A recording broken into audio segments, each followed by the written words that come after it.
10ஆம் வகுப்பு தமிழ் தமிழ்ச்சொல் வளம். எழுதியவர் தேவநேய பாவாணர். அடிவகைகள். தாவரத்தின் அடிவகைகள். ஒரு தாவரத்தின் அடிப்பகுதியை குறிப்பதற்கான சொற்கள். தாள். தாள்னு எதுக்கு சொல்கிறோம்னா நெல், கேழ்வரகு முதலியவற்றின் அடி. தண்டு, கீரை, வாழை முதலியவற்றின் அடி.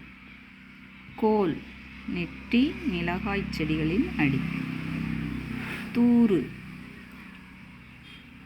குத்துச்செடி, புதர் முதலியவற்றின் அடி. தட்டு அல்லது தட்டை, கம்பு, சோளம் முதலியவற்றின் அடி. களி, கரும்பின் அடி. களை, மூங்கில் அடி.